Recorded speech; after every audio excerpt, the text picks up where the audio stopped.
Hi, and welcome to this fourth video in this acids and bases section for A2 chemistry. In the previous examples, we've looked at ways in which we can calculate the pH of strong acids. We've looked at the Kw value of acids and of water, and we're now going to look at the pH of weak acids and how to calculate those. So we already know from previous clips that the pH of a substance can be calculated by knowing the H plus ion concentration and calculating the minus log base 10 of that value to subsequently calculate the pH. Now, for a weak acid, if we were to take ethanoic acid as an example, we already know that a weak acid, by definition, is one which only partially dissociates its hydrogen ions into solution. And so what we do is we set up an equilibrium. Now, because we have an equilibrium, we are going to find it very difficult to calculate the concentration of this H plus ion concentration to definitively be able to calculate a resultant pH value. But we know that because it's an equilibrium, it is going to have a respective equilibrium constant.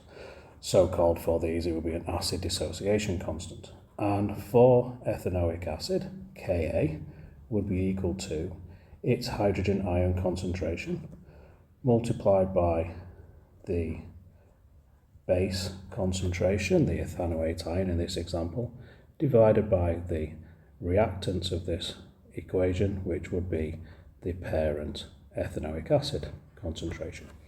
And so if we have a situation whereby we know the Ka value and we know the initial starting concentration of the ethanoic acid, we can get to a situation whereby we can calculate the H plus ion concentration and then move on to calculate pH. Now, using literature and books and simplistically Google, we can find that the equilibrium constant for ethanoic acid is equal to 1.74 times 10 to the minus 5 moles per litre with its units. That would be at 298 Kelvin. Now, you may also see in some texts you'll be given a value called the pKa.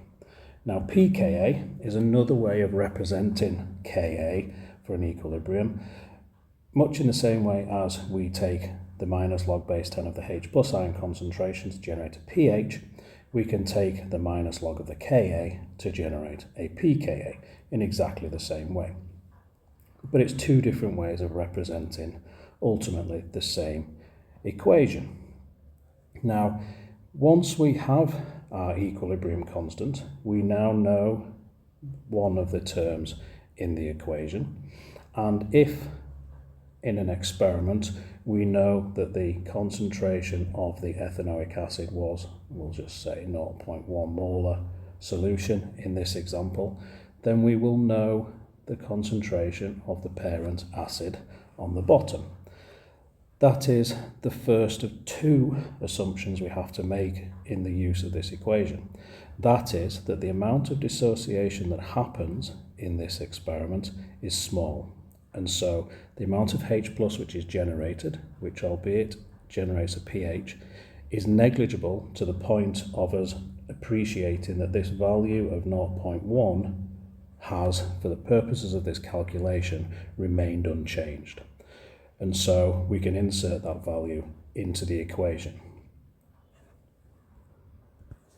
The second assumption that we also have to make in using this equation is that when a molecule of ethanoic acid or a molecule of any weak acid dissociates, it generates exactly the same number of H plus ions as it does, in this case, the ethanoate ions, which means that the H plus ion concentration equals the ethanoate ion concentration.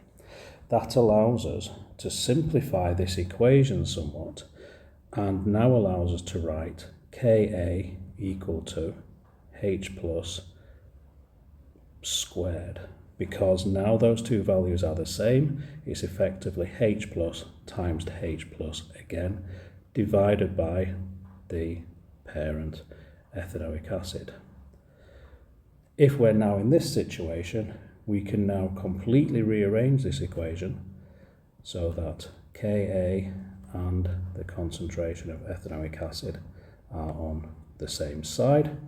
We would then have H plus concentration, which would have been squared, but in order to get rid of that square, we have to square root everything, which means that we square root the other side in doing so, which means we now have this equation whereby the H plus ion concentration can be calculated for a weak acid by taking the equilibrium constant, multiplying by the original concentration of the acid that we started with, and square rooting that value.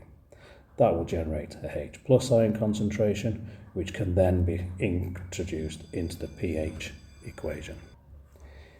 If we are to use the values that we've been given in this example so far, that will then allow us to calculate a H plus ion concentration, which is equal to the square root of 1.74 times 10 to the minus 5, the Ka value, multiplied by the concentration of the acid. Now we made up a value, but we said it was 0.1 moles per litre, which would then lead us to a H plus ion concentration of 0.00132. That will be the concentration of the H plus ions, which then means if we introduce that into the pH equation, this will give us a pH of 2.88, and that would be for a situation of a weak acid with a known Ka value, making two assumptions along the way. The first being that the parent acid concentration remains the same, the second being that we can simplify the top line of our Ka equation to a H plus squared term, allowing us to simplify that down, generating a H plus ion concentration, and subsequently the final pH that the question would want us to do. You could obviously substitute any values of Ka. Some questions may obviously ask you to go start at pKa, asking you to then calculate the Ka, but routinely these questions would follow the same methodology when you have an unreacted weak acid undergoing partial dissociation. In the next clip, we'll look at how we determine Ka, because obviously we would need to know that to calculate all of these values, and we'll do so via a titration method, and we'll look at that in more detail in the next clip. So, thank you very much, and see you in the next one.